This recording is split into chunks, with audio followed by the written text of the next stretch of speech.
Now the challenge is to figure out a way to be able to combust that fat, burn that stored body fat off, use it for fuel. Skeletal muscle is exquisitely sensitive to dietary protein. That's right, you get a 6-fold increase in nitric oxide breathing through your nose because the paranasal sinuses are coated with these endothelial cells which release nitric oxide. And when you hum, you can increase that by 15 times. The way to develop metabolic flexibility is to cut the carbs. It's to reduce the amount of glucose that your body has access to. In so doing, a number of genetic signaling devices take place. And this includes more enzymes to take fat out of storage, what we call mitochondrial biogenesis, the building of more mitochondria, which is where the fat actually burns inside the cells. An improvement in mitochondrial efficiency, so even the mitochondria that you do have become more efficient at extracting energy from fat. And through all of this, a number of great things happen. First of all, you become able to generate energy all day long, whether you eat or not. So because we all have this ability to store extra calories as fat, this fuel that we carry around with us all the time. And as a result of that access to energy all the time, hunger, appetite, and cravings kind of dissipate, and in many cases, like almost disappear. You become so efficient at burning calories, burning energy in the absence of eating, that you can do 80, 85, 90% of the work that you would do in the gym, just burning fat, just burning stored body fat. So it's an amazing kind of adaptation that all of us have, and it's really a result of millions of years of evolution through a period of time when food was really, really scarce. When food is scarce, it's not like, well, you don't eat 3 meals a day, you only eat 1 meal a day. No, when food is scarce, it's like you eat 1 meal and then you might not eat for 2 or 3 days. And our ability to survive that sort of those harsh conditions relied on us overeating that 1 meal because we had no means of storing. There's no refrigeration, there was no smoking and other means of storing it. So we developed this system where we could overeat and turn the excess calories into energy that we carried around with us, conveniently located right above the center of gravity. So you don't even have to put your fuel in a 5-gallon bucket and lug it around or in a backpack. It's like a fanny pack, literally, right over your hips. And that's really one of the most elegant and amazing systems in the human body, is this ability to store fat. And we all have that, to the chagrin of many of us.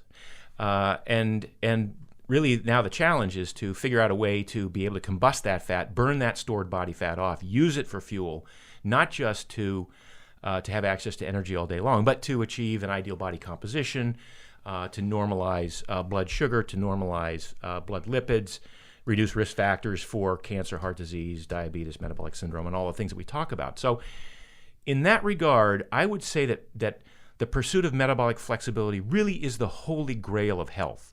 If you are metabolically flexible, everything else falls into place.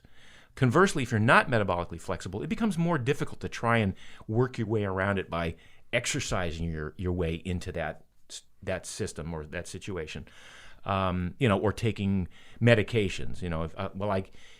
People are taking metformin for their blood sugar management, and sometimes they're taking statins for their lipid management. And these are all really kind of bass-backwards way of trying to reduce risk factors when, in fact, just achieving metabolic flexibility will get you there. Did you say bass-backwards? Yeah, I did. I like that. It's a word. No, but it really sets up such an elegant operating system. Like the people who were our ancestors that were most efficient at storing fat, that got fat the easiest. Yeah. Those are the ones that survived. They survived. They lived long enough to pass the genes along to the next generation. So it's literally, you can argue that, people will say, I'm fat because my parents were fat and I inherited that gene. Well, good for you, because if you go back far enough, that's the line of survivors and everyone else kind of died out. 1,000%. Yeah. Yeah. It's just amazing. And the amount of energy that we can store in our fat, that for people to not be metabolically flexible, it's like, you're undermining millennia of adaptation and evolution and natural selection. I mean, I'm just going to do some math out loud. So you can store about 500 grams of carbohydrates in your body. That's it, right? Like about 100 in your liver, 400 in your muscles. So that's like multiplied by 4. That's 2,000 calories. You can store 2,000 calories of sugar, in your body. But you store 3,000 calories in just a single pound of fat. Right. Yeah. So I'm 10% body fat, and I'm 170 pounds. So I have 17 pounds of fat. So let's say some of that fat is necessary for other functions beyond fuel and combustion. So if I have 12 pounds of fat on me times 3,000 calories per pound, that is, 36,000 calories worth. That's enough for me to walk 360 miles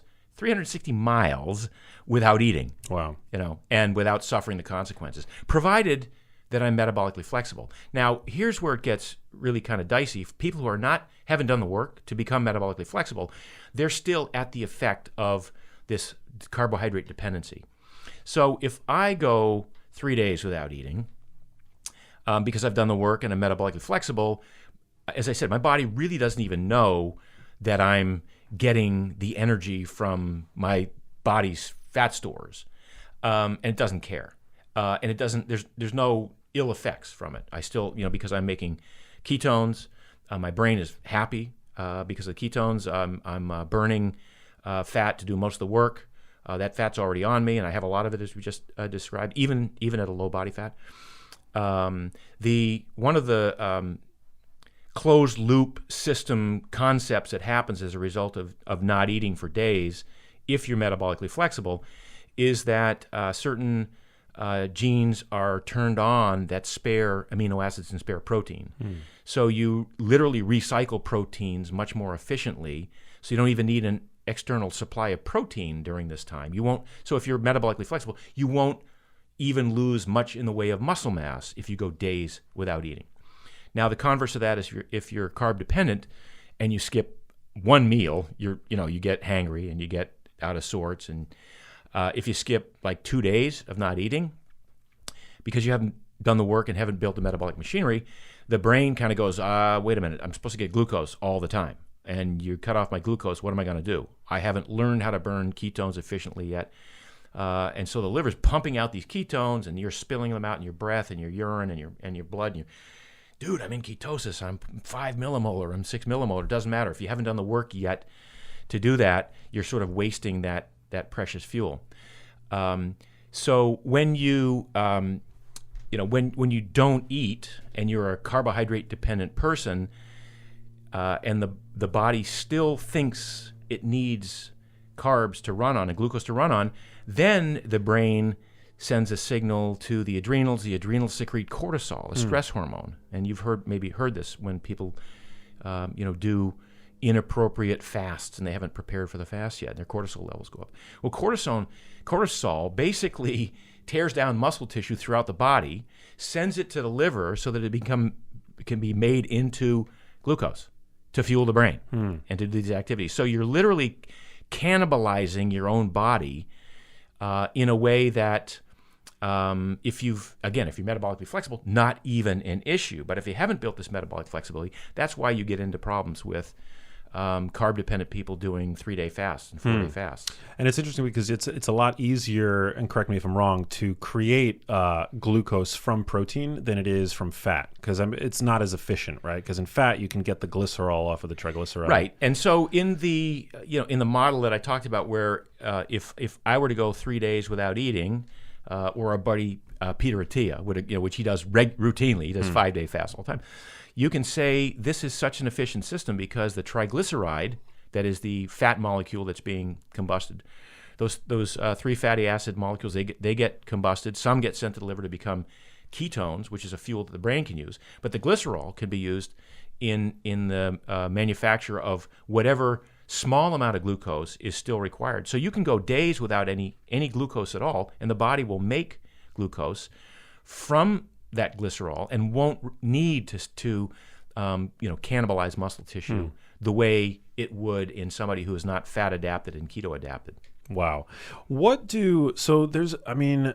There's the whole notion of like fat oxidation versus fat loss, I think sometimes comes up in like the fitness community, the sort of evidence-based, using air quotes, fitness community that's very calorie. They tend to be very calorie focused. So what's the distinction between fat oxidation, which is like the burning of fat, and fat loss for people? Is there a difference? No, I mean you have to oxidize the fat in order to burn it, in order to lose it. We talk a lot about endurance athletics and the idea that the better you are at burning fat, the longer you can go in terms of endurance athletics. And so I was a marathon runner in the 70s, and I was a triathlete in the 80s, did Ironman a couple of times.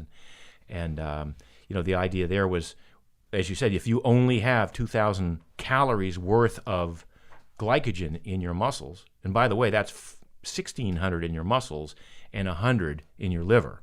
So it's even fewer available to the working muscles. Because the liver glycogen is pretty much reserved for the brain, or more essential activities than locomotion. So the idea has always been to be as good at burning fat as you possibly could.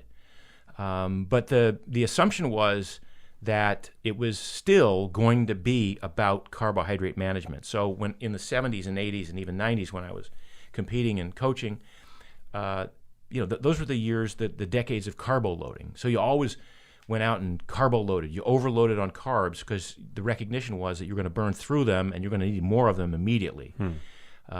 If you were training, it was carbo loading every single day because you're going to go out and run 15 miles today and 20 tomorrow and 10 the next day.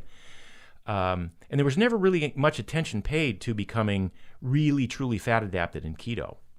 In the last decade, a number of athletes have done really well with this ketogenic training and becoming so good at burning fat that they can run literally 6-minute miles, getting 97% of all that caloric requirement from fat and not having to dip into their glycogen stores so much. Wow. Yeah. Is being in keto, is keto like a sort of calorie restriction mimetic? And if so, I guess my question would be like, for an endurance athlete who's chronically in ketosis, wouldn't that be like a stress on the body? Yeah, it's definitely a stress, and I think you'll find a lot of a stress for an endurance athlete, because an endurance athlete is doing something that is not a particularly smart thing to do for humans, and that is to run at the highest possible output for the longest possible time. Historically, humans are designed to conserve energy and to not want to work that hard and to not want to run that long. If you go back, 10,000 years and you suggest, hey, let's go for a 10-mile run, and your buddy says, well, what are we hunting? And you said, no, we're just going to go out for fun and get a workout. Yeah. He would go, you're crazy. You're insane. That's a life-threatening activity. So the idea of endurance competition and endurance performance now is so antithetical to human health that you kind of, again, have to put the component parts together and you say, well, if you're going to do this, then here's how you can do it with the least amount of damage. If you're going to do this, I'm going to train you to be metabolically flexible. So I'm going to use a ketogenic diet for some of that. I'm not going to do it all the time. And so a lot of the guys who are the top keto performers, they don't spend the whole time in ketosis. In fact, it's not wise for them to do that. They develop this metabolic flexibility through either ketogenic dieting or time-restricted feeding or a combination of the two or some amount of fasting. And they literally train the body to build more of these enzyme systems, more of these mitochondria, and kind of upregulate all of that fat-burning capacity. And then having said that, they don't lose their ability to burn carbs. They don't lose their ability to burn glucose or glycogen. So at any point in time, they can top off their glycogen stores. And that's really what they do when they race. It's a combination of fat dominant energy systems, but also supplemented with some amount of carbs if it gets to that. And now you're just trying to find where that fine line is, where you don't hit the wall and have to drop out of the race. Yeah, because you never lose the ability to use glucose. Right. Right. You just enhance your ability to burn fat. Exactly. But that ability to burn glucose when you need it is always going to be there. There is definitely two schools of thought. And I think, like anything in life, like some of the calories obviously matter, right? We can't eat 7,000 calories a day and not exercise and lose weight, right? Yeah, and you can gain weight on a ketogenic diet if you're consuming more calories than you're burning every day, right? The calories outside of the equation. A lot of people do because they think, oh, it's keto. So there's this natural sort of human fallacy. So if I tell you that these cookies are gluten-free and organic, guess what? You're going to eat more of them unless, if you, these two, and studies have actually looked at this, University of Michigan, when we label something as keto or paleo or gluten-free, we eat more, right? Because we make this concession that, oh, this food, it doesn't count as much, or I already exercised today, or things like that. So I can understand where people are coming with that. But, there's a happy medium here between what's going on metabolically, hormonally. And I've seen many, physician friends, for example, that have gone on a medication for, whether it's psoriasis or rosacea or whatever, gain weight due to the hormonal changes of that medication. But yeah, there's this happy medium. But what I've found is a lot of people in this mainstream nutrition research, they generally appeal to authority a lot, and they refer to, well, this meta-analysis showed. Now, a lot of these studies, tracking exactly how much people eat in a given day, unless you're in, a tank, not, where they account for every little movement and every little, crumb that you eat, it's hard to sort of do these real world studies. And that's why I think what we see in the real world, where people say, I start intermittent fasting, I cut out my carbs and I lose weight. You see that a lot. And those people don't always count calories. They're just eating less processed crap. So anyway, I think there's a happy balance between the two, but yeah, it is contentious. People in the calorie camp don't like people that talk about their hormonal model and the sort of insulin glucose mediated obesity model. Yeah, I think the problem is that what people like us like to do is to offer strategies to real people. And of course, strategies are, we write books about them. We make Instagram posts about them. I think the fallacy is that these calorie zealots, as I like to refer to them, they make the mistake of assuming that calories in, calories out is a strategy, and it's not a strategy. It's not. It's like, it's as much of a strategy to weight loss as saying to get rich, earn more than you spend every month. And that's not a strategy. That's like the mathematical truth. And I'm not refuting that. So that's why, I don't necessarily disagree with the people who tend to focus more on calories. It's just that I think they're putting their focus in the wrong place. People need more guidance, right? Because they need more guidance. What I see, because I followed all sorts of people on social, right? And you get to see, sort of with Instagram stories, what they're doing behind the scenes in their groceries, and people that sort of follow these calories, sort of think macros, they think that they can afford the 400 calorie muffin or the whatever. So it creates this weird mindset where, I haven't hit my target of macros today, so therefore I'm going to go get a donut, go get a Twinkie or whatever. And I think that's just, like you said, it's not really a good strategy. And whereas if you just make some, and I think the 80-20 principle is great, when it comes, like, you can still have a donut periodically, but it's every single day because it affords your macros. I don't think that's a long-term solution for health, right? And the other challenge with some of those calorie zealots is they sort of assume because you have a low body fat that therefore you're also healthy. Whereas where our message is like, okay, low body fat and muscle tone it's just it's a proxy. Like it is good, but that's just one piece of the puzzle. What about chronologic age versus biologic age? And we can talk about telomeres and, Horvath clocks and things like that. So that's the other part of it. Whereas people that focus on looking at their labs, maybe start fasting, things like that, they're not only improving their body composition, but they're improving their health, which would reduce risk of disease or optimize their brain functioning, things like that. Yeah. And to their credit, there are probably people, and I guess I'm not familiar with them, but there probably are people in the keto space that are highly dogmatic, that probably do at times imply that calories don't matter as long as you're on a ketogenic diet. Yeah. And say egregious things. Yeah. And say egregious things. So there's that too. Right. Yeah. I think one of the things that I really appreciate about you, and which is what I also try to embody in my work, is a message of balance and reason and practicality. You don't have to be on a low carb diet. You can be on a low fat diet. Mm-hmm. But the problem with that, in my view, is that what low fat means in the United States of America is the SnackWell's diet. It's low fat, uber processed grain products with the red Heart Healthy logo on them. And so I think that that's just that can be a recipe for disaster. I think it's a lot easier and more practical. And this might be my bias coming out, right? But from my own personal experience and the experience, from those that I've interacted with who have also, told me that it works for them. And of course, the thousands of messages that over time, having put out a book and, the book has gone out, to the corners of the world, I get messages from people.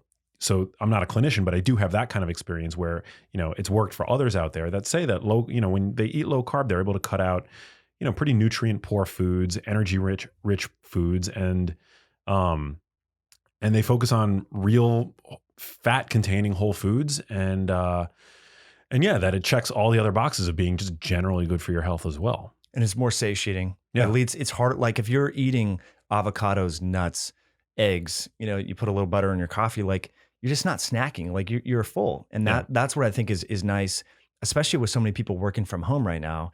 The refrigerator is just like 2 steps away for a lot of people, right? And we've seen the data now coming out with lockdowns and all that. A lot of people gained weight, and the overweight and the obese gained more weight than the people who weren't overweight and obese. Oof. Studies have shown that, right? So that's, for me, like you said, you can do low fat for sure. Like you can do vegan, you can figure out healthy ways to construct your eating program and for the most part hit your health goals and body composition goals. But there's, I think, additional benefits to, say, doing it low carb. And again, that's probably my bias coming out, but cognitively preserving the brain. We know that ketones, like you talked about many times, and the studies have shown, this really help prevent mild cognitive impairment and age-related, cognitive decline from the energetic standpoint. And I think from a longevity standpoint too, and it lends itself to making fasting easier. So if you're on a low fat diet, good luck fasting. Like that's just my personal experience. And I've heard that from many people. So like, if I go without food for more than 12 hours, like I start to shake, I need food. I'm like hangry. Whereas you or I, like yesterday, I basically didn't eat anything until, 7 p.m. Right. And I was fine. Like I was on an airplane talking to people with my daughter, like, it wasn't a wreck. Whereas 10 years ago, I couldn't have done that when I was, eating more of kind of a low carb, high protein bodybuilding style diet. There was that study that just came out. Did you catch it? Where it found that glycemic dips, postprandial glycemic dips, were correlated to increased calorie consumption throughout the day, which is which I think offers a rationale to minimize glycemic variability in your diet. Again, this doesn't refute calories in, calories out, but it does provide a rationale that suggests, that eating high carb, irrespective of calories, might actually cause us to eat more calories. It's interesting. Yeah. I didn't see that. I'll have to check that out. Yeah, that makes a lot of sense. It just came out over the past week, and and it's also important to say that people have differing glycemic, even people that are metabolically healthy have differing glycemic responses to a given food, right? There was that microbiome study a couple of years ago that found that white bread, or I forget what it was, bananas or something like that, in 2 healthy people, depending on their gut microbiota composition, had completely different glycemic responses with the same bolus of carbohydrate. Isn't that fascinating? It's so interesting, yeah. Even with lean versus obese twins, like similar foods will cause different changes based upon how diverse or lack of diversity they have in their microbiome from, say, antibiotic use or breastfeeding duration. There were several studies on that, but that to me is fascinating. And you bring up a great, talking about glycemic variability. I don't see anyone in the CECO space, like you call them calorie zealots, talking about looking at post-meal glucose, talking about measuring ketones or anything like that. Whereas once you start fasting and intermittent fasting or eating a low carb diet, you start to become curious, like, okay, well, what is my glucose? And continuous glucose monitor utilization, which is now, a lot of people have access to this with Levels or NutriSense. I mean, there's so many different tools. So it opens up your door to really sort of personalizing your diet. And that's what you hit on, it's not really prescriptive, like, okay, just eat less calories than you burn. You're like, okay, well, how can I personalize it more? Like, what if that doesn't work? Or what if that stops working? Because, our metabolism today, in April probably will change seasonally. Like it's going to be different in the fall. Animals, model studies have shown that, like with bears, they start to, accumulate more body fat, and hormonally things shift. So I think that's just another thing to consider. Well, because I think that when that advice falls on the ears of somebody who's consuming the standard American diet to just that it's all just about calories in, calories out, and to just moderate your portions, they're going to moderate their portions. They're going to moderate what they're already eating. They're going to eat smaller portions of what they're already eating. And what they're already eating is 60% ultra processed foods. And so what that is to me is just a recipe for hunger and misery. Yeah. Right. I've done posts on Instagram, which I'm sure you've seen, where I'm comparing the calorie density of ultra processed foods versus high volume whole foods. And so if you're a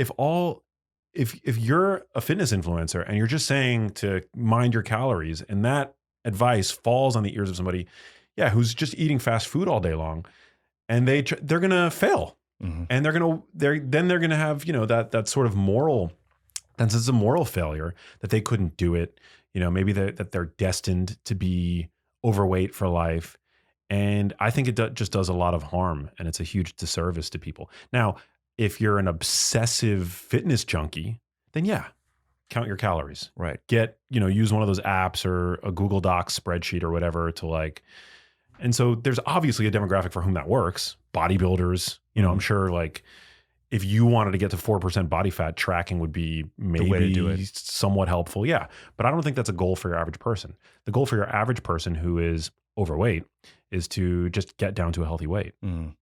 Which they don't really understand, like you said, beyond the calorie counting and all that. But I think you hit on something great, is that belief that I've always been fat, I will always be fat. And if I have all these failures with these different dietary strategies, it's just I must be broken. And so I just need to accept this reality that my parents were overweight, all my friends are, so I just must be like this. And then you start to believe in that determinism, which I think is a scary place to come from. And the body's so malleable, right? I mean, you have people that have had horrific injuries that have recovered from that. If you look at Drew Manning, have you followed his work? He's gained weight on purpose. Fat to fit or fit to fat to fit. Right? Exactly. Yeah. He did that twice now. Wow.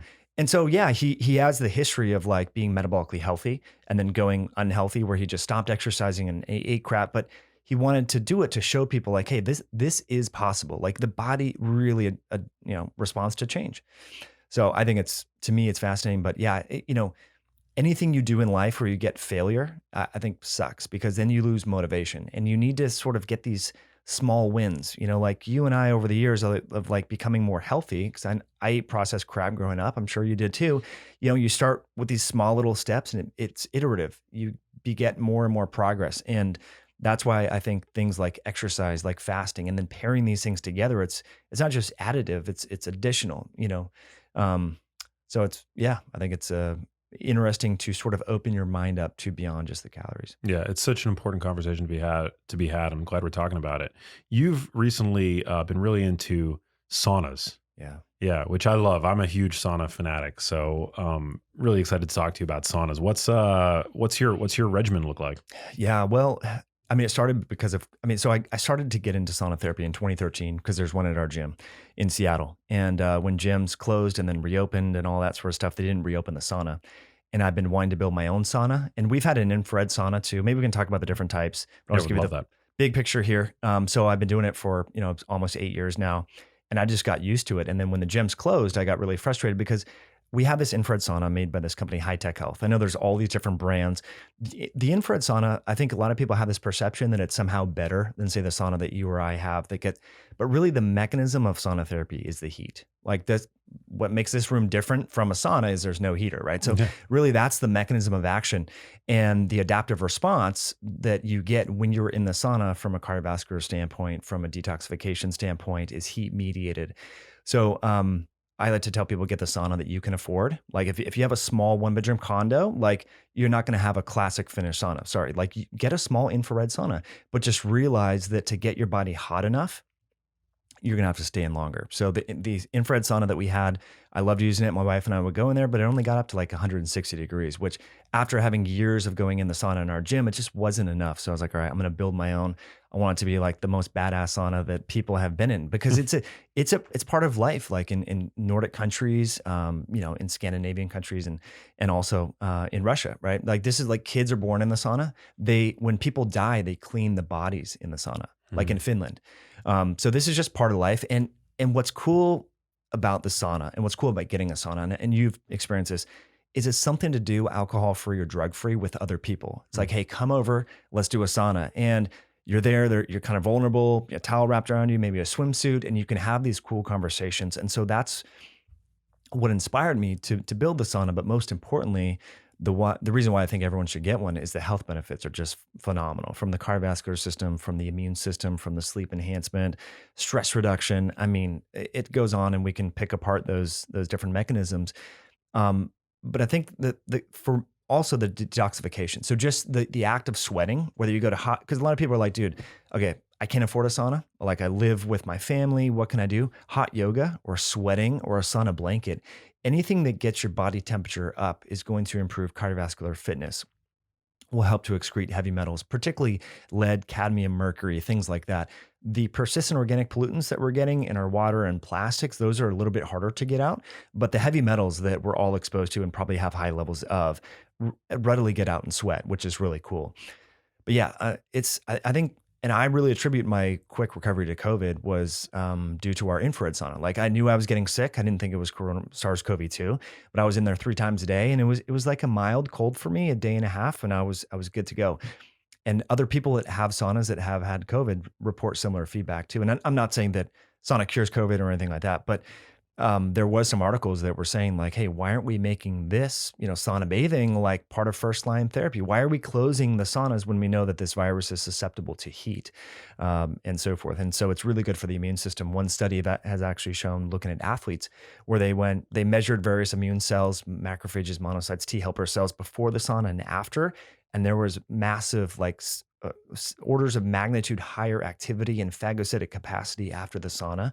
So it's a great way to support immune system health. How hot does your sauna get? So it gets so hot so basically, let me just give you the backstory. Okay. So the sauna that you have is a barrel sauna, which is great, right? And you have like probably a Harvia stove, which is like made by a Finnish company. So that's an electric stove. The challenge, and I love that, so you can turn it on, you can go in, whatever. So there's a rate limiting step to how hot the electric stoves can get, because the elements, the electric chips and things, they'll melt, right? So I built this, it's a classic Finnish sauna, and it has a wood fired stove. So it's this wood stove's like it's 18 by 36 inches. So it's pretty hot. And then on top of these rocks. And so you pour water on the rocks, and that's part of it, is the humidity that you get is really, really cool. But it gets so hot, to answer your question, it gets so hot. Like if I'm on the top bench and I pour water on the rocks, I have to put, and I don't really, because it's uncomfortable. I have to cover to breathe. I have to cover my hands and slowly breathe through my nose, or else it'll like burn. Whoa. And but that's like if my wife puts too many logs in, or if I'm like, okay, I'm feeling tired, or I really want to go to bed or whatever. I normally don't like to roll. So that's like 220, 230. So wow. Yeah. And it, so I can stay in most saunas for at least 25, 30 minutes. When it's that hot, I'm like 5 minutes and I'm like, I can't even go anymore. I got to go out. And then part of that too is not only just the heating, but the cooling down. So what's really interesting is when the body gets really hot, your body's trying to adapt and deal with the heat. So it's sending heat and blood away from the core, away from the periphery to, or towards the periphery. So you get a lot of vasodilation, and that endothelium of the blood vessel, the vasculature, is getting this exercise without moving your muscles. So a lot of people that have limited joint issues and inability to exercise, sauna is great, because it's actually like working your heart and your cardiovascular system without you having to go exercise. So that's what's really great about that. But then the magic kind of happens when you cool down. So then when you take a cold plunge, or you go take a shower, or a lot of people in Finland, they just go jump in a cold lake or a river. And so when you get cold, your blood goes to the core.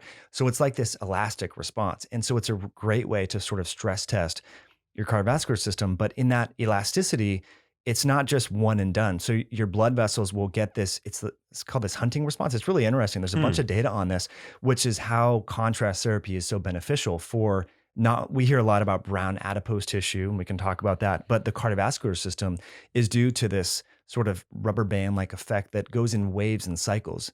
So you go in the sauna, then you go in the ocean, for example. For like an hour afterwards, your cardiovascular system is going to like send blood out to the periphery and pull it back. And in so doing, it's just that recycling, and it's really good it's a good exercise for this organ called the endothelium.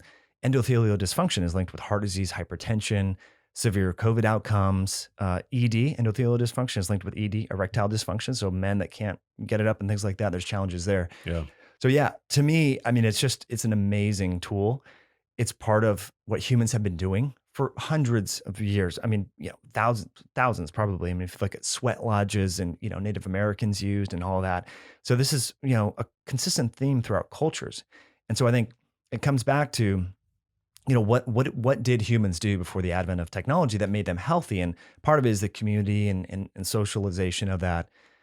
Yeah. So it's, a lot of people talk about heat shock proteins with saunas, and I think that's cool, but it's how do you measure heat shock? What is a heat shock protein? So I just like the fact that when you come out, your veins are popping like you just did a hard workout. And I've noticed, because I sold my infrared sauna to buy the stove for this one. So I went with no sauna for the first time in like 8 years for like 3 months as I was building this. And honestly, like I noticed the changes, like of a dearth of sauna bathing. And then once we started to go into it, I started to notice like my veins, not that I really care that much, but I'm like, you can see them more, they're more visible.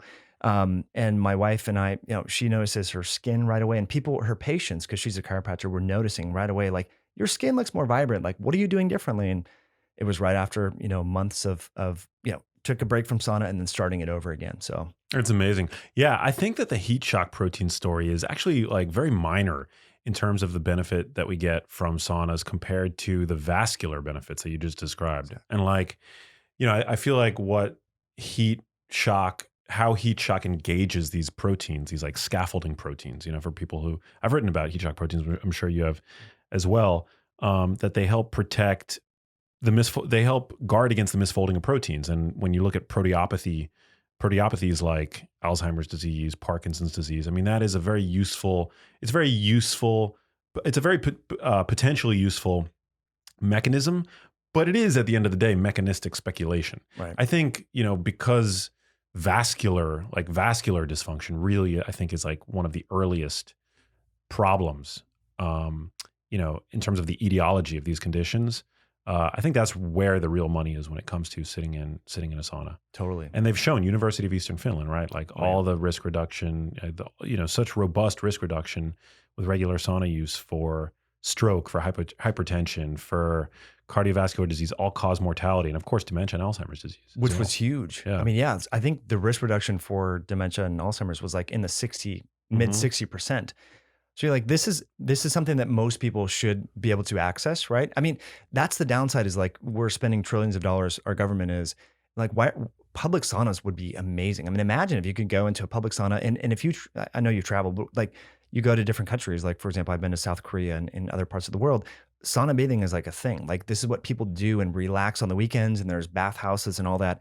And we're so sort of in our boxes here, as Americans, where we don't like to talk to other people. We don't like to go, be in the same room. But I was in Chile actually last November of 2019, and there was just a bunch of people in the sauna. Like we went to multiple different saunas and different gyms and stuff like that, all throughout like Santiago and South Chile. And it was just part of the culture there. And we don't have that here. People say, I don't want to sit near someone else's sweat, or have these weird sort of germophobic, irrational fears about it, because you're killing microbes. You don't need to sanitize the sauna. Like the heat is going to do the job for you, But yeah, I mean, those studies that you mentioned, Jonas Lunkeman, I think it is his name. I mean, these are 26-year prospective studies where they've been tracking this cohort of individuals. And if you could encapsulate the benefits of a sauna into a pill, it would be the best-selling drug there is. But you're like, oh, you have to go sit in the heat. People are like, no, I'm not going to do that. I'd rather just watch Netflix or whatever. I mean, it's just insane. But I think, so the cardiovascular benefits are huge. Heat shock proteins, big. Sweating, all of that. But for me, the deepened sleep is just another, like, sort of something we don't really talk about. But that to me, because I mean, as you know, circadian clock dysfunction, sleep issues, sleep disorder, breathing really sort of exacerbates all these different conditions. And what a great way, without alcohol or sleeping pills. A lot of people have trouble sleeping, is like, you will sleep like a baby. I've had many friends that since I finished the construction come over, and they text me in the morning like, dude, I slept like a baby. Like I normally get up to pee 2 or 3 times, and like every single person has slept amazingly. So that I think is huge, because especially women around menopause, yeah, I'm sure you've gotten messages. They, for whatever reason, sleep can become a challenge for them. So we have a lot to gain by gaining more. We have everything to lose if we don't. And we have everything to lose if we don't. Yeah. It becomes increasingly difficult to grow and maintain muscle mass as we get older, right? It does. And part of this is due to something called anabolic resistance. Anabolic resistance. It's the first time I'm hearing that. Yeah, interesting. So the concept of anabolic resistance is there's a decrease in nutrient sensing in the body, in particular the muscle. So individuals require more dietary protein at one time to overcome this anabolic resistance, which is essentially an inefficiency of utilizing protein. And that's oftentimes why we see individuals who eat the way that they did when they were 20, continue to eat the same kind of macronutrients, get skinny fat, because they never adapt and adopt to their changing hormonal milieu, which is testosterone decreases, IGF-1 decreases, which we're going to talk about. All these hormones decrease. And if you don't overcompensate for dietary protein, then your muscles don't even stand a chance. So for listeners, what does that mean? What is a take-home message? Well, we know that if you have a robust amount of protein, and really when I say robust, that's between 30 and 50 grams per meal, you can overcome that anabolic resistance. And in particular, it's the high-quality protein because it has the most abundant amino acids. And I know that we're going to talk about mTOR for the listeners. I don't want to give too much away. I hope so. The high-quality protein has higher amounts of the branch chains, in particular leucine. And leucine is what triggers muscle protein synthesis. And interestingly, it triggers it through mTOR, which is mechanistic target of rapamycin, which is very controversial for people because they say, well, when you stimulate mTOR, you have a growth factor that may contribute to cancer. Okay, so should we unpack that now? Let's or break should this we apart. Wait? Okay. Well, actually, before we get there, so we're talking about leucine, right? If you have, because I know that you're an expert in protein, and this is, part of your background is to really look into, protein quality as well. If you have, say, 30 grams worth of protein in the form of chicken breast, and you've got 30 grams worth of protein in the form of peanut butter, or, How about, let me give you an example. Give me an example. Okay, so 30 grams of protein in a chicken breast is about 4 ounces. That's a little. To equate that to, say, a plant-based protein, it would be about 6 cups of quinoa. 6 cups of quinoa. Yeah. To get to get the amino acid equivalent of 4 ounces of chicken breast. So that is metabolically devastating. If we talk about carbohydrates, we can really talk about what that means and the best amount of carbohydrates. But really, when you think about carbohydrates, it has to be dosed in a meal threshold, right? Because you want to maintain insulin levels. You don't want to have a very robust insulin response, but you have to protect your tissue. So the difference between animal-based proteins and, quality versus plant is you have to consume maybe 35% more. And it has so many more carbohydrates. Yeah. So it's just not doable. So this becomes very dangerous with this current narrative. Everybody's talking about going more plant-based.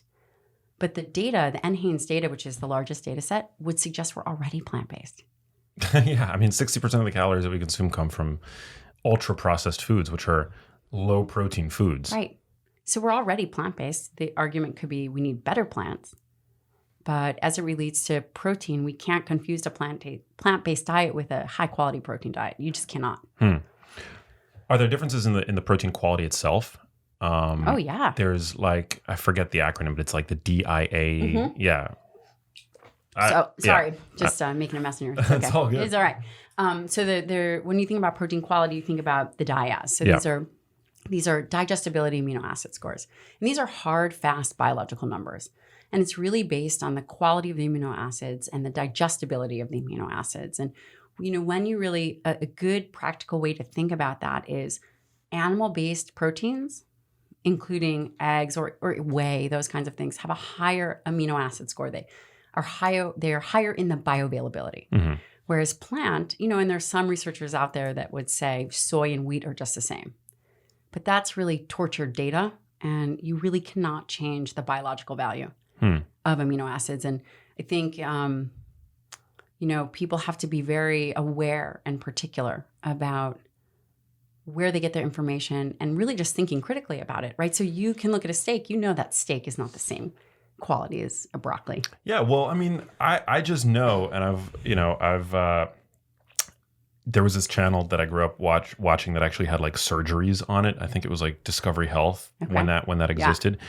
And I've seen enough of those to know that we are red meat. When you open us up, we're like beef. Exactly. You open up a cow and you open up a human being, they look pretty similar. Right. And so to me, intuitively, logically, it just stands to reason that when you eat something like that, you're going to get to create more of what makes you healthy and robust. And actually, you bring up a great point, because the quality of muscle tissue, skeletal muscle tissue that we eat is very similar to our own tissue. And it provides the correct amino acid profile, in particular those branch chains, those leucine, isoleucine, and valine that we need in the correct amounts.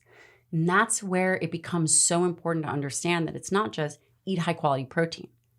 It's eat the correct amount of protein in a 24-hour period, which is arguably well above double the RDA. So the RDA is 0.8 grams per kilogram.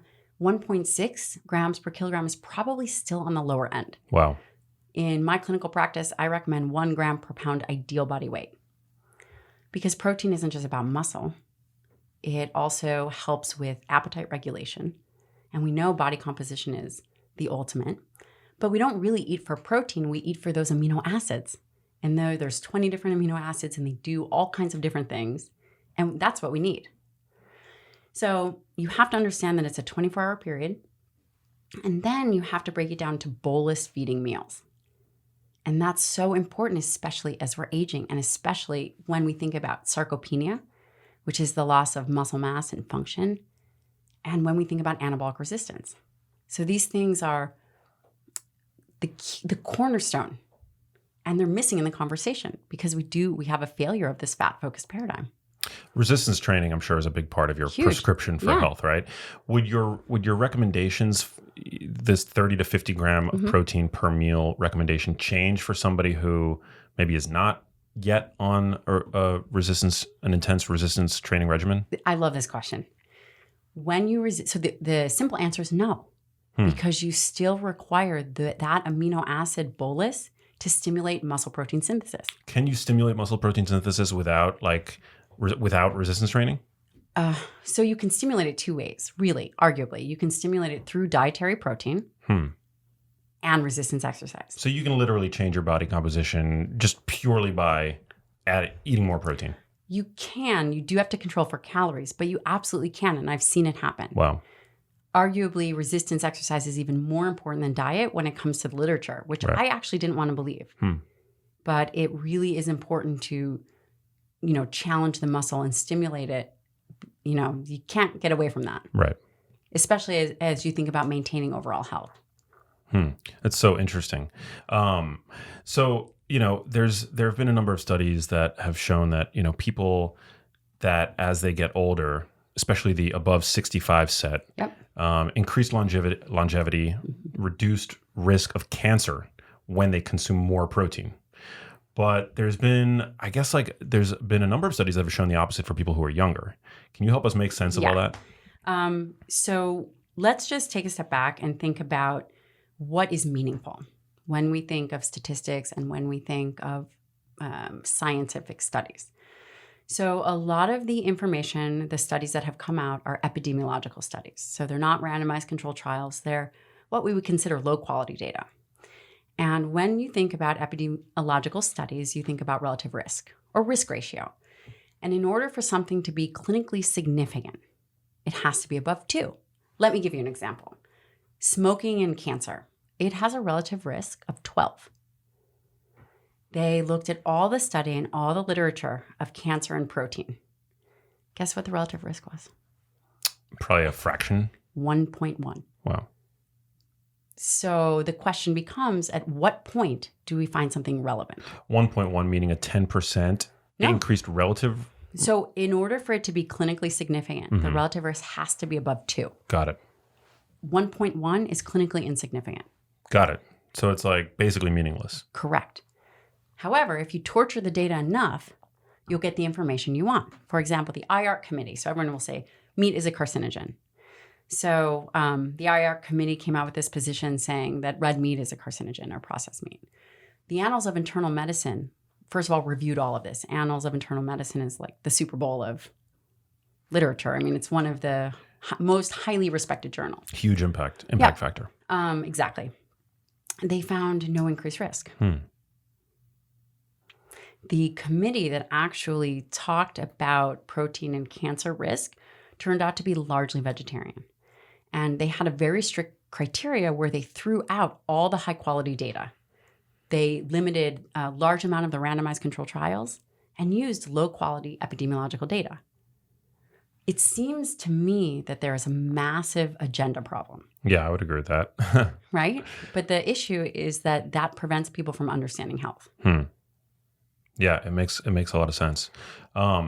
So, and you asked about IGF-1. Yeah, so I do want to know about. Yeah. I do want to know. Yeah.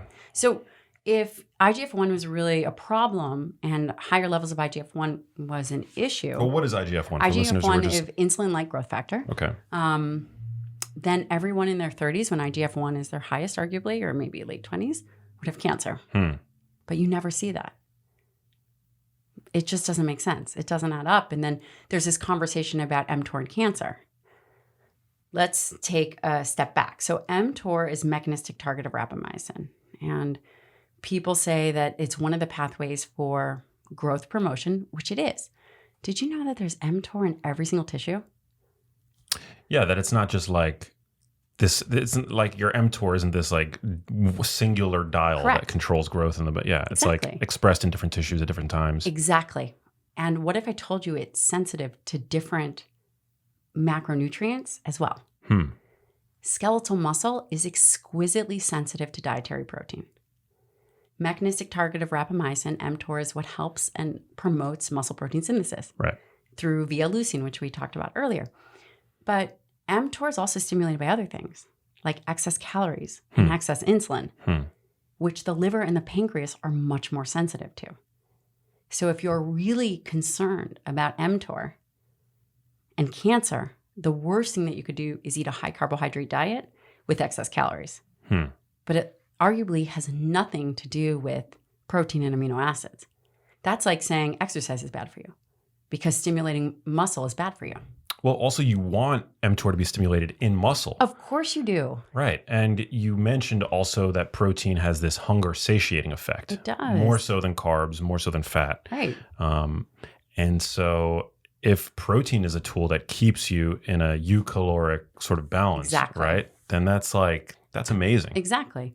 So really what we're looking at is an anti-animal narrative where people that are just truly against eating animals, and it's very emotional for them.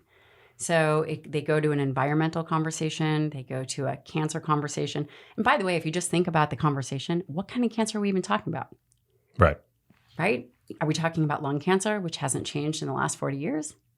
Are we talking about other forms of cancer, endometrial cancer, uterine cancer? Cancers are really related to obesity. That is a risk factor. That is a known risk factor. Being obese is oncogenic. So where does protein and cancer come in if someone were to really think critically about what is this narrative? Well, what about, getting specific with the cancers, isn't there a more sort of, isn't there a stronger connection between protein and like colon cancer, for example, or meat and breast cancer? No, you have to look at the relative risk. If the relative risk is less than 2, then all of these things are low quality epidemiological data. Arguably, the best thing you can do for any of these things is to have an optimal body composition. Keep inflammation low, stay strong. High quality muscle mass is, directly related to your survivability. The lower your skeletal muscle mass, the higher your morbidity and mortality. I've got a lot of female listeners that might be hearing what you're saying, and the way that might be interpreted is to get more bulky, more muscular. It's impossible. How long have you been training? my whole life. Exactly. How easy. And look at me. You know? No. But I mean, how easy. The most that, really, and this is what I was talking to Dr. Don Lehman about this, and the most we've ever seen someone put on muscle without any kind of anabolic agents is you're looking at 2 pounds a month with an untrained individual. The more trained you are, you know how hard it is to put on skeletal muscle? It's hard. It is impossible. Have you ever met a girl say, I just am not going to, I'm afraid I'm going to get bulky. I'm going to really train hard, but I'm afraid I'm going to get bulky. In the history of never, I've never seen that. I've seen thousands of patients. No one has ever said, well, I'm getting too bulky. I think you have like these fit influencers on Instagram now that, many females who probably are taking totally other kinds of substances. Right. And so, but that's not how your average female is going to look once they start resistance training. No, you're going to look better. You're going to have tighter skin. You're going to likely be smaller. You're going to have better body composition. You're going to improve your inflammatory markers. You're going to improve your glucose control because you have more skeletal muscle. Muscle is your metabolic currency. It is the largest site for glucose disposal. When you think about your resting metabolic rate, muscle is it. Muscle is incredibly underappreciated. And especially as you transition to perimenopause, menopause, the more muscle you can put on in your 20s, 30s, and 40s, the better you're going to be because it becomes more difficult. I'm lucky enough to live in San Francisco, which means I'm very close to Stanford, which is one of the top research institutions in the world. And I got to talking with the chief of rhinology research, Dr. Jayakar Nayak, about the nose, about nasal breathing, how no human really understands or appreciates the power of just breathing through the nose. And so he knew the damage that was caused by persistent mouth breathing, something that 25 to 50% of the population does. But nobody knew how quickly that damage came on. So we decided to test it. 10 days, just mouth breathing, 10 days, just nasal breathing, collecting data the whole way through. So why is mouth breathing, quote unquote, dangerous? Like what are the harms that come from excessive mouth breathing? Yeah, and I'm glad you clarified that because mouth breathing in and of itself is not a bad thing. I'm breathing through my mouth right now when I'm talking. I breathe through my mouth when I laugh, sometimes when I eat. That's all fine, but it's chronic habitual mouth breathing that is so bad for our health. Because when we breathe through our noses, we humidify air, we heat it, and we condition it so that by the time it reaches our lungs, it's treated, it's purified in some ways. When you breathe through your mouth, you get none of those benefits. You can think of the lungs as an external organ when you're breathing through the mouth. They're just exposed to allergens and pollution and whatever viruses, whatever else is in the air. And our nose is our first line of defense against all these things. And the fact that so few people know this, I certainly didn't know this, and the fact that so many people are mouth breathing, I think that there are very clear links linking mouth breathing to chronic maladies, chronic diseases. That's fascinating. So there's a potential immune function that the nasal passageway plays as well, you mentioned. Big time, in various ways. That's what's so interesting about it. So when you breathe through your nose, that air is moving slower, right? It's moving, there's pressure, negative pressure coming in, positive pressure coming out. Those slower breaths help relax your body. They also allow you to help upload more oxygen more efficiently. And there's one other thing in the nose. It helps to release more nitric oxide. And this is this miracle molecule that interacts directly with viruses to kill them. So breathing through the nose, especially now, is essential for good health. I'm so glad that you brought up nitric oxide. I was going to bring it up, but you beat me to it. It is indeed a miracle molecule. And I over the past couple of months, have done a really deep dive into, all of the benefits of encouraging nitric oxide, production. I had an expert on the podcast, and we talked about how when you masticate, when you chew vegetables that contain nitrates that are naturally found in them, like beets, arugula, and things like that, you generate this gas essentially that helps to boost blood flow. It has a vasodilation, dilation effect. It reduces blood pressure. And so you're saying that you get those benefits, the benefits of increased nitric oxide production when you breathe through your nose as well. That's right. You get a six-fold increase in nitric oxide breathing through your nose because the paranasal sinuses are coated with these endothelial cells, which release nitric oxide. And when you hum, you can increase that by 15 times. So humming, just humming can increase nitric oxide as well. Foods help. So nitric oxide has a very short bioavailability. It lasts for about 2 to 6 seconds. So you need to constantly be producing this in order for your body to operate correctly. And there's links, direct links between erectile dysfunction and a decrease in the production of nitric oxide. There's links between diabetes, type 2 diabetes. This goes on and on and on. You really need a lot of nitric oxide in your body all the time, and breathing through your nose is a way of helping your body do that. Would humming during sex be advisable then? You can do whatever you want during sex. It's not that's your own dirty business. Whatever works. This is a safe space, James. You can certainly try it. Might annoy your partner, but I don't know if anyone's looked into that extensively. But they have definitely looked into the links between 80% of men who have type 2 diabetes have erectile dysfunction. So that's not a random connection. And there's also a reason why sildenafil, I believe that's the actual name for Viagra, guess what it does? It releases nitric oxide in your body and allows all those things to happen. So the fact that our bodies can naturally produce this miracle gas, and the fact that our nose plays such a huge role in that, to me, I think is just fascinating. It is fascinating. We generate a lot of really interesting hypotheses on this podcast. Whether or not they have any scientific merit, that's another story. But going back to this experiment at Stanford that you participated in, what that 21-day experiment, what did that involve? It involved just breathing through my mouth for 10 days. It was me and another subject. I managed to convince this poor breathing therapist from Sweden to fly out here on his own dime and participate in this study because Stanford didn't have any money allocated, whatever. So we had to pay for it, which was not cheap. So we had silicone up our noses, which if that sounds like it sucked, it's because it totally did. And we were just breathing through our mouths. And again, this wasn't intended to be like some prank or some stunt. We were just putting ourselves into a position that so much of the population already knew, but we were collecting data the whole way through 3 times a day with huge experiments and huge data collection in between each of the phases of this whole study. So, within a couple of hours, my blood pressure was as high as I'd ever seen it in my life. And a couple of hours after that, went to sleep and I snored for an hour and a half. And I had previously not been snoring at all. And the longer the experiment went on, the more I started snoring. I was snoring for 4 hours a night. I had sleep apnea. I had hypertension. I mean, I could just give you this laundry list of bummer maladies, and they kept getting worse and worse.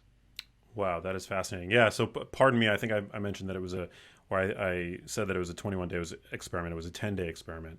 I'm just curious, did you do blood work before and after? You were right, by the way. Oh, I was right. 21 days. Oh, interesting. For the second phase, we breathed through our noses the whole time, or as often as we could. So, and compare data sets. That was the whole point of it, to see how the pathway through which we breathe air affects our bodies. Because I had been told by various researchers, by various professors, that how we breathe does not matter. We can breathe whatever way we want. The body will compensate. And we found that to be complete garbage. And there's a huge foundation of science showing otherwise as well. So, the other 11 days was much more pleasant because we were nasal breathing. We were nasal breathing at night, nasal breathing at day, nasal breathing while we're exercising, and everything else. I love that. Were you mouth taping? Is that something that you did during the second phase? Yeah. So this mouth taping thing sounded completely sketchy to me. This is a process or a practice in which you place a little piece of tape on your lips so that you can just breathe through your nose. And seems, yeah, pretty weird thing until I heard about it from the doctor of speech language pathology at Stanford, who said, oh, I prescribe it to all my patients. I talked to Dr. Mark Burhenny. He said the exact same thing. I said, what's going on here?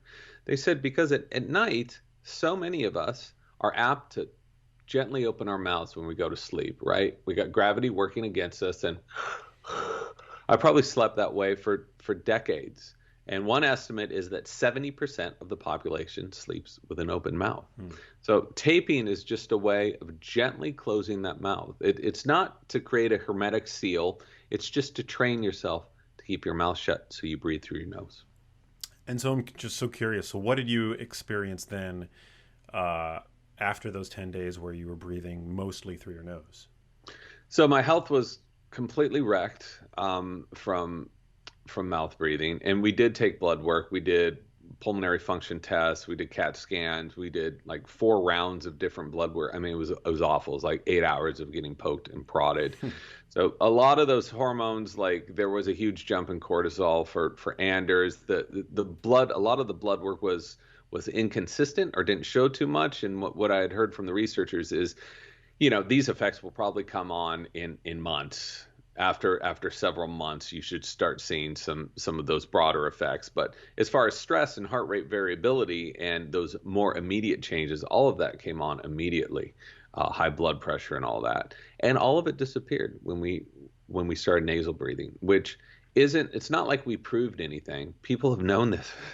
Researchers have known this for decades, but it was something completely different to experience this yourself, to go from snoring at my worst 4 hours to snoring 0 minutes just by changing the pathway through which I breathe air.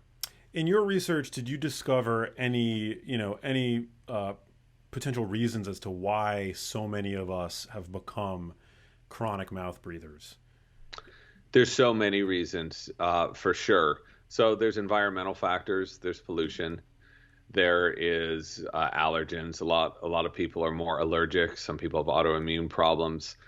Most asthmatics are mouth breathers. So people have inflamed turbinates. These are the structures in the nose. And some of it is anatomical. So through the last 300, 400 years of human evolution, our mouths have gotten smaller, which means our upper palates, that's the roof of your mouth, have tended to grow upward. And when they grow upward, they can block the sinus passages. So many of us are hosed just right out of the gate. So there's a lot of reasons why we become mouth breathers, and there's a lot of science showing just how deleterious this is to our health. You were on Joe Rogan's podcast, and I'm not a regular listener of the show. I'm a fan of his. I think he does a wonderful job. But one thing that I know about him is that he had a surgery to repair a severely deviated septum. And I became aware of that because actually my little brother has a very deviated septum, and it prevents him really from breathing freely out of his nose. And so he's considering getting the surgery. I think it's called a septoplasty. Yeah. Is that something that you've looked into for people who have structural challenges when it comes to breathing out of their noses? Some people absolutely need surgical interventions, without a doubt. And I was a great candidate for that. We took a CAT scan of my head, and Nyack, the chief of rhinology research at Stanford, started laughing. You don't want your doctor laughing when he's looking at scans of you. He's like, you are so completely messed up. I broke my nose like 3 times, 4 times. Very deviated septum. I have concha bullosa, sorry, not up on my Latin, which are all these deformities in my nose. And, he's like, this could really help you out. But then I went down the hall and started talking to other researchers who said, you start slow and steady and try to see what breathing can do for you, because the body is malleable. It shifts depending on what inputs are given to it. And so you could try that. And I absolutely have been transformed by just doing that. I'm not saying this is going to work for everyone. I will say something, though, that a lot of people go into their ENTs, and their ENTs will look at their scans and say, you have a deviated septum. You need to get this fixed. 75% of the population has a deviated septum. So some people have a very deviated septum, and then absolutely a septoplasty can really help them. But a lot of people just have a slight deviation in their septum where if they follow healthy breathing habits, that can have an outsized effect on their ability to nasal breathe. So again, no blanket prescriptions here, but to me, it makes a lot more sense to see what you can do with your natural body before going under the knife. So wait, you're saying that if you have a mildly deviated septum, you can remodel your sinus airways by just concentrating on nose breathing or by prioritizing nose breathing? You will not be remodeling any skeleture in there, but what you will be doing is you will be toning all of the other passages, the turbinates, all of the other erectile tissue in there to dilate, to open up a lot more, and that will allow you to breathe much more easily. And we've seen this time and time again in CAT scans. I took a CAT scan a year before and a year after practicing healthy breathing, after practicing healthy oral posture, after using this device, which helped to stimulate chewing stress, which toned my airway. My airway opened up about 15 to 20% in some areas. And I'm no exception. There's hundreds and hundreds of people that have done the same thing and shown the same benefits. So again, I want to be clear, this is not a blanket prescription for everyone to not get surgery or to get surgery or whatever. Everyone is different. But it's my belief that if we start with easier, free techniques to see what our bodies can do, we can benefit from that. And then you can make a more reasoned decision as to whether or not you need further interventions. Love that. You know, something that I've discovered recently that I think is pretty could reasonably be recommended to a wide population. I've become kind of hooked on nose strips, like the strips that expand your nasal airways. You know, I actually think that, you know, the term biohacking is sort of thrown about these days, and very little of what you see in the biohacking realm is true biohacking. But I think that actually a nasal strip, because it's hacking the architecture of your nose in a non-permanent way, is actually deserving of the term. And so my reasoning is that if airflow is the rate limiting factor in the production of nitric oxide, then any sort of increase in airflow is going to potentially be beneficial. So I've been using these strips every night when I go to sleep. And now if I don't have them around, or I forget to put them on, I actually get out of bed and I go put them on. I'm that hooked on them. These are great training wheels, and I think that it's an awesome idea. Like, how much do those cost? Not a lot. How much effort is it to use these things?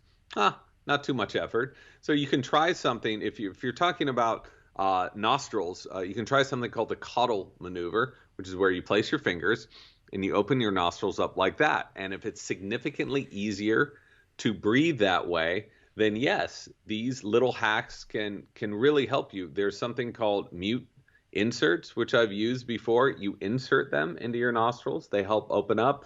Breathe Right strips work great. And what I've found, at least talking to people, and I use some of these things when I was exercising, trying to adapt to nasal breathing during exercise, and they work great. And then after a couple of weeks, I didn't need them. And that's usually what happens. You can acclimate your body. You can start to condition those tissues, those different structures to widen up.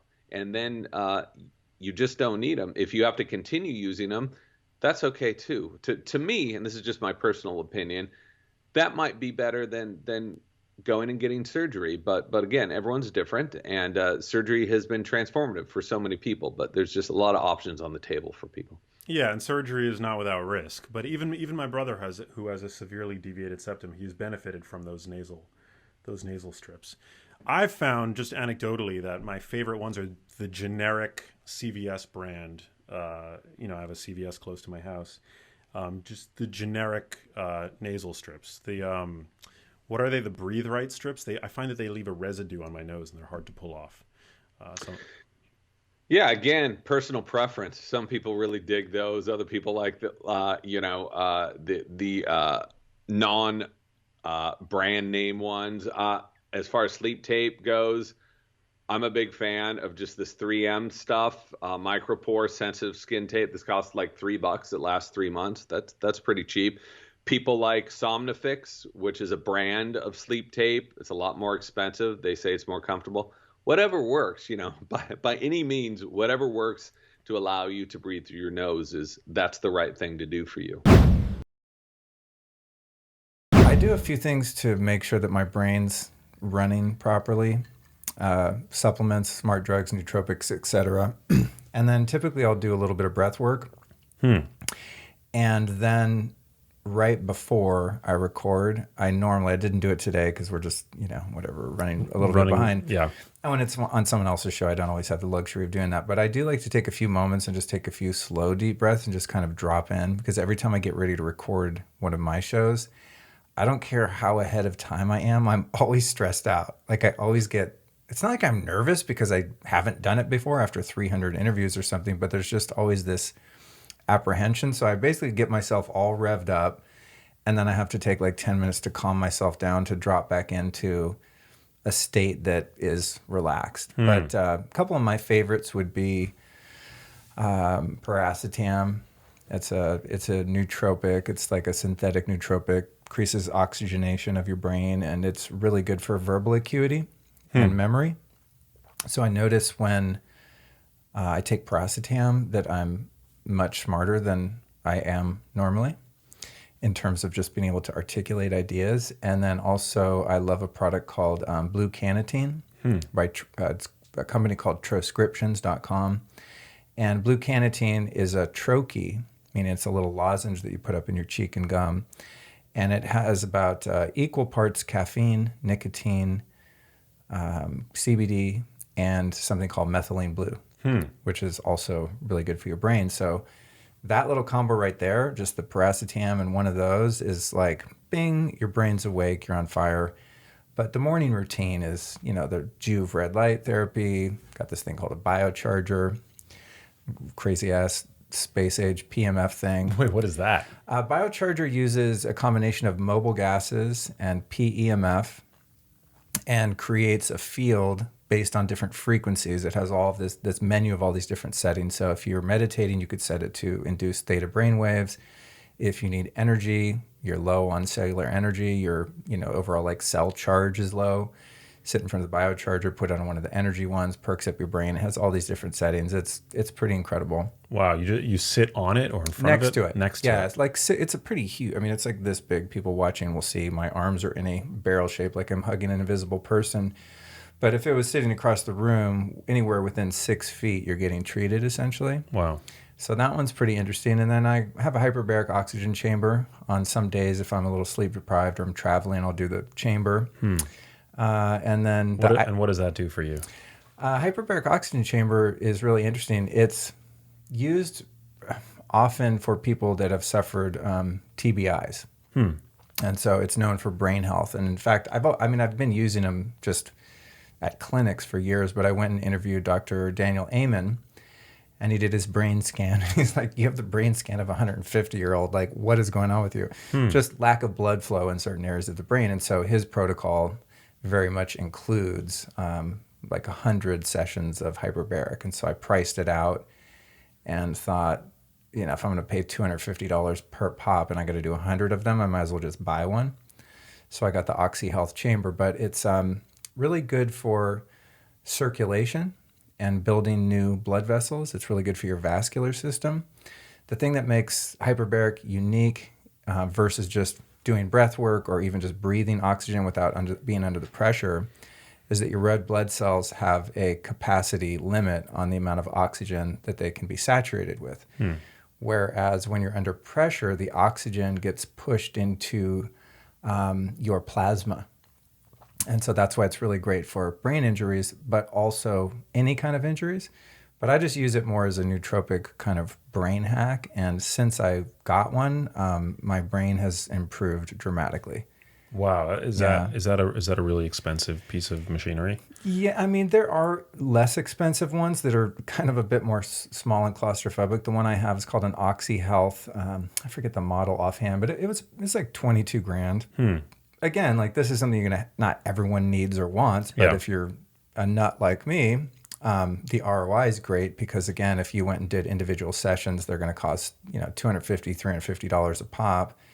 Plus driving somewhere, parking somewhere, all of that. Like I have it in my backyard in my little Zen den. And it's just kind of part of I probably do it twice a week or something like that. And then I'll jump in the ice bath. Oh, I love those. Yeah, that's like the last morning routine. I'll get out and get in the sun on a good day here, and then do maybe like 5 minutes in the ice bath and get out, work out, and then by that time, all the supplements and nootropics and things I took in the morning have kicked in, and I'm like, let's work, So it's fun. I just always have been someone who likes to experiment and test the limits, and I'm just I think when it comes to starting interviews or anything I have to sit down and really focus for and be present for, I want to just be feeling as energetic and vital as I can, but also calm. To me, that's that sweet like alpha brainwave state where you feel quite alert, but you're not experiencing anxiety.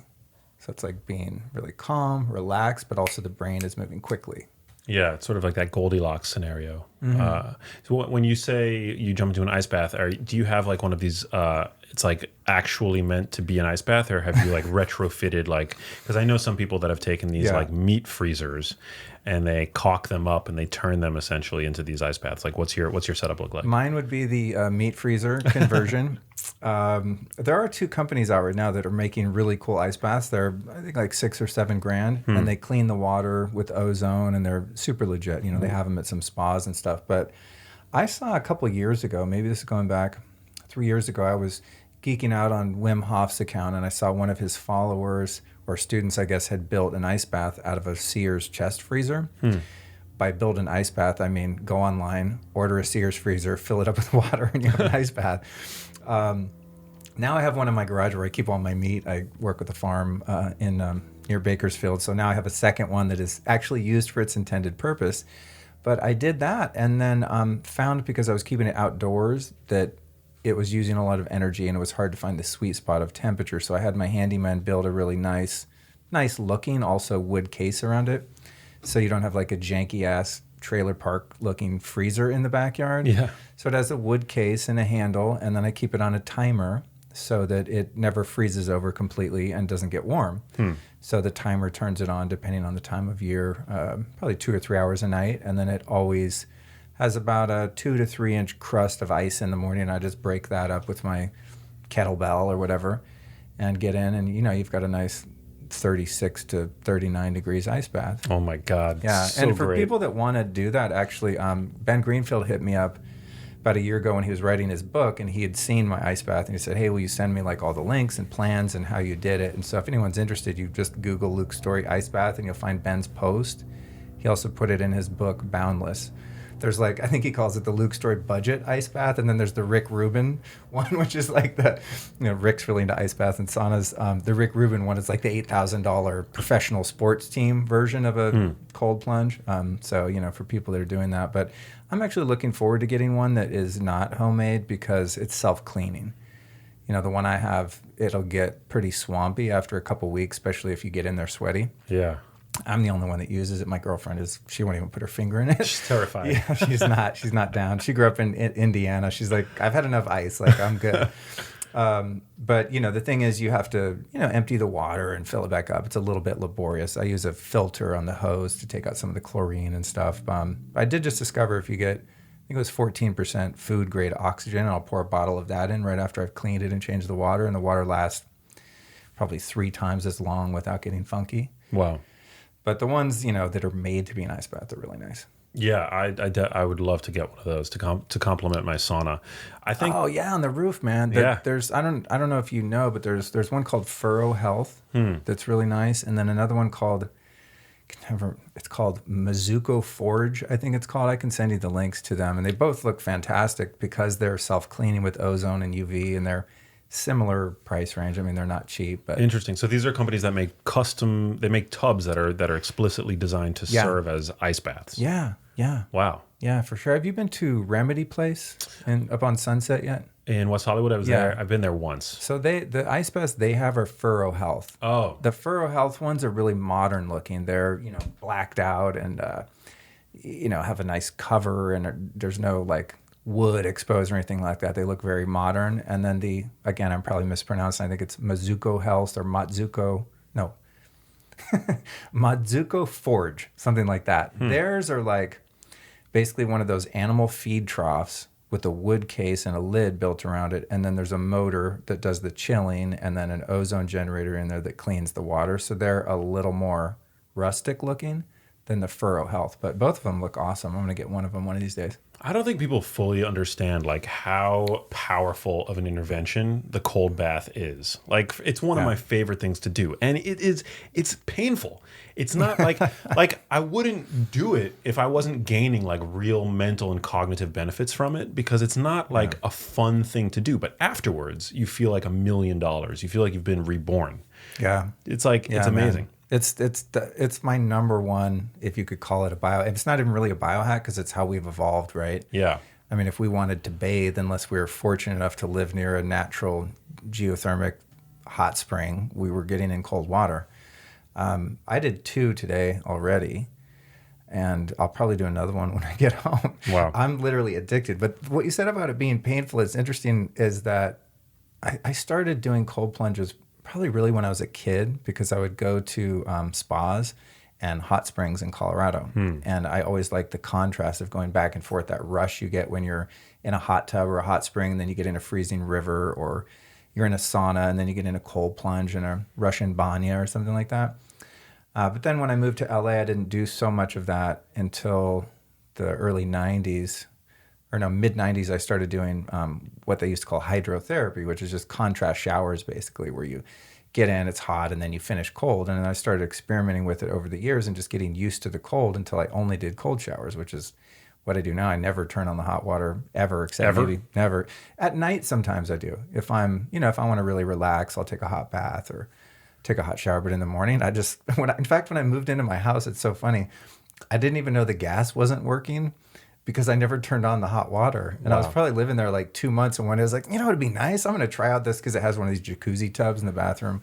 I thought, man, I'm going to take a jacuzzi. And I turned on both sides and no hot water ever came. And I figured out the hot water heater wasn't even turned on, you know. So, yeah, but the ice baths, the reduction of inflammation and just the feel-good chemicals. You get the same thing from cryo. You get this boost of serotonin and dopamine. And it's just like, it's so calming and energizing. But after doing them quite regularly now for a few years, probably 3 years, I've been doing like daily ice baths when I'm at home. It's not even uncomfortable anymore, and I don't even pant when I get in. And it's not because I'm badass. It's just you really do get used to it if you do it regularly enough. And I forget how easy it's become until I bring someone over to the house and they get in. And they go like the minute they get in, and I do some breath work and stuff with people first. And I teach them my protocol, which is not mine. It's just like how to relax your nervous system in a stressful situation. But it never fails. I get someone new in, and they get in and they go, like, that's what makes you freak out. It really is mind over matter. It's identifying that you have a consciousness which has agency over your nervous system, over your thoughts, over your emotions, over everything about your physical experience. There is a consciousness or a soul or a spirit that is in command if you let it be. And so through years of meditation and things like that, I've become more acquainted with that observer awareness, right? And so getting in the ice bath, now it's like, if there is discomfort or contraction, there's a me watching that experience that sees, oh, that's cute, Luke, your body's wanting to have a nervous system response to it. And so just doing that enough times, now I get in and I'll take a couple really like kind of ujjayi breaths, like, slow, kind of closed off throat breaths through the nose. And within seconds, I'm completely relaxed. Now, that's not to say that it's entirely comfortable, but it's not painful anymore. And I'm not like dying to jump out. I get out because I'm kind of just bored. I'm like, all right, I've been in here 5 minutes. I'm good. I got the net effect, Yeah. That's one of the, I think, most profound takeaways that I got from years of doing yoga, that when you're in a really difficult to sustain pose, the instinct is to clench up and to tighten up and to start breathing faster and to like muscle through it. But in yoga, what they say is to just breathe into it. Yeah. Right? Yeah. And to me, that's like a metaphor, or just like, that nugget of gold right there really, to me, kind of, represents like what to me yogic philosophy is really kind of all about. And it's so applicable to so many other areas of life, right? Like that, just getting in the and so I've used that when I sit in those like cold, ice baths myself too. It doesn't even require breath work leading up to it. I just get in, and I recognize the instinct to like start hyperventilating, and I just like breathe into it. And you just force yourself to like slow down, and it becomes a lot more bearable. Yeah, it's funny. I never actually related the yogic perspective or experience there, but that's so true in a hatha yoga, just traditional yoga class where you're in a difficult pose and you hold it. It's so much harder when you fight it. Yeah. But when you just really, slow down your breath and breathe into it, and you're absolutely right. It's the same exact mechanism of action. And what I find with the ice bath is being able to override the nervous system's response to go into fight or flight and say, thank you, body, like, good job, I appreciate it, but it's not necessary. We're actually safe. And again, going into that higher consciousness where you're not going to die getting an ice bath, but your body doesn't. Your nervous system doesn't. But after enough times of doing that, whether it's an ice bath or yoga class or whatever, any situation that's stressful to your body, and you're able to control your autonomic nervous system to that degree, then when the parking ticket happens or the IRS, your tax return number result comes in, which I'm currently waiting on, which I'm nervous about for 2019, honestly. There was like a few lost 1099s or something, but those things that happen, you get triggered with your partner, or your parents bug the shit out of you on, vacation at their house, like anything like that is going to activate your nervous system, even from a emotional trauma standpoint from the past, or a trigger point emotional experience in the now. It's the same mechanism of action to go, wait, hang on. This is just my body trying to protect me. So it's flooding me with a bunch of adrenaline and cortisol.